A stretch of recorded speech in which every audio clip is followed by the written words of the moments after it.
Yes, iMessage has been around for years, but I'm about to blow your brains with some tips, tricks, and hidden features that you probably didn't even know existed. From secret effects to games, handwriting, and security threats, it's gonna be good. So let's get into it.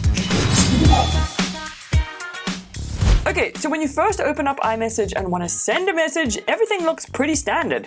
You type in your message, do your thing, but what you maybe didn't know is if you click and hold the send button, you will see a bunch of different message effects appear. So you can choose from bubble effects or entire screen effects. There are so many different ones to choose from, so you just swipe towards the left to see all the different ones that are available. And obviously, depending on the occasion, you can choose the best effects that matches your message. Then just click the send button, and when your friend opens up the message, they will be amazed. And guess what? You can use the exact same effects on pictures too, and I actually think it kind of looks better on pics. It makes them stand out a lot. I don't know, I just love these because every single message you send can be such a vibe. Now, this cool feature is hidden in the keyboard, and you'll only actually find it when you turn your phone into landscape mode. So this is actually a handwriting mode, and there's some other preset things to choose from, or you can clear that and write out whatever it is you want to write out in your own handwriting. So if you ever wanted to quickly sketch and send something, just remember to turn your phone into landscape. Okay, then another way you can really spice up your messages is by using some super unique fonts. It is so simple. All you have to do is open your internet browser and type in the word Lingo Jam. It's usually the first option that shows up, and this is basically a fancy text generator. So in this box, you can type out whatever you want to say, and then when you scroll down, you will see what it is you said in all these different fonts. When you find the one you like, just go ahead, copy that, go back into iMessage, paste it, and now you have a really cool looking font in iMessage that most people have probably never seen. Now, let me know down in the comment section if any of you have ever noticed this. When you open up iMessage, there are a bunch of icons at the top, and one of them is the App Store. At first, I thought this was just an easy way to share some of your favorite apps and stuff like that with your friends or whoever, but these are actually apps made specifically for iMessage.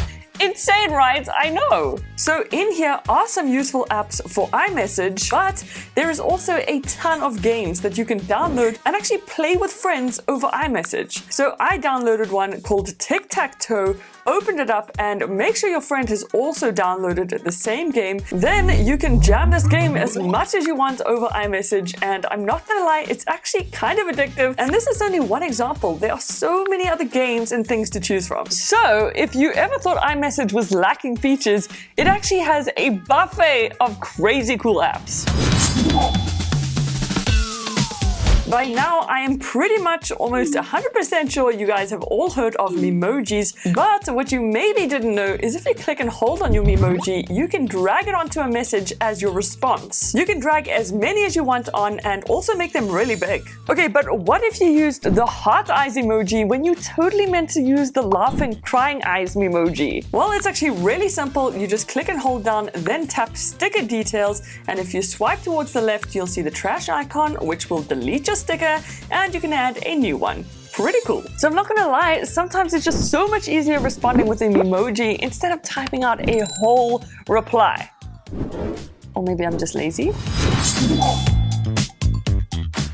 Now, this is a really cool way of expressing yourself and sending a unique message. It's called Digital Touch, and once you open it up, you can draw whatever you want, change some colors, then send it to your friend, and they will receive the message as an animation. So that drawing option is fairly obvious, but what's totally not obvious at all are these really cool animations. So if you take one finger and tap anywhere on the screen, you'll see these really cool little circles appear. If you take two fingers and tap, you'll see this little kissing animation. But if you click and hold on the screen, you will see this heartbeat one.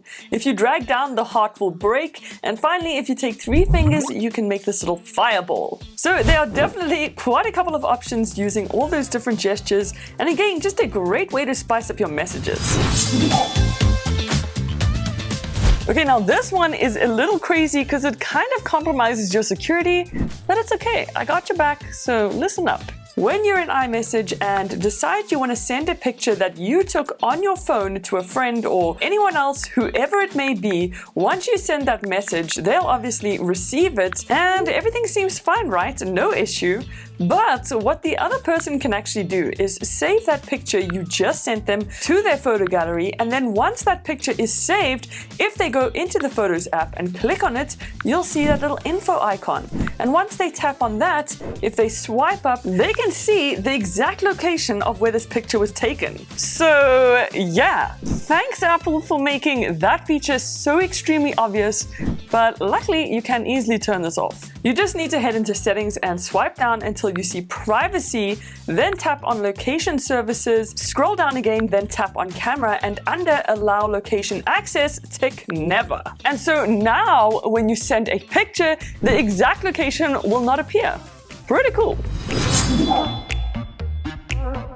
Now this is a nice and nifty one, especially for the people who you chat to the most. If you click and hold down on a contact, then swipe up, you can pin them to the top of the page. You can also swipe to the right and click that pin icon. So what's cool is you can pin up to 9 conversations at the top there, and if you want to unpin anyone, you just tap, hold down, and then click the unpin option. Another thing you can do along the lines of pinning is if someone sends you an important link, if you click and hold down on it, you can pin that link so that in future, if you ever want to go back and check out that link, you can just click on the contact's profile and right over there will be everything you've pinned from them. Okay, now if you ever want your text to stand out a bit more or grab some attention, then you need to turn this on. But first, when you usually type out a message in the message section, it looks like this, pretty plain and standard. So what you can do instead is head on over to message settings and scroll down, then toggle on show subject field. Now when you go back, you'll see the message box looks slightly different because now it has the subject line, and whatever you type in there will be bold text, as you can see right over here. So check it out, you can basically have a bold heading on every message now instead of plain old boring text.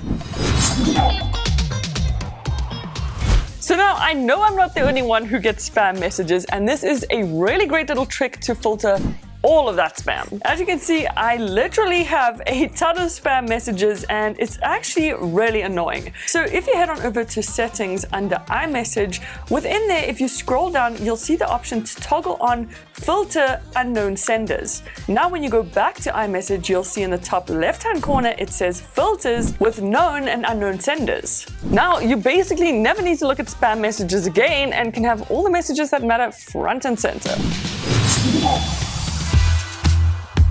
These days, our cameras take some pretty high-ass quality pics that eat up all your data. So in the iMessage settings, you can toggle on low-quality image mode so that the images sent are lower quality. Now, this feature I really love because it's super useful when you're busy on your computer, maybe cooking or whatever it may be.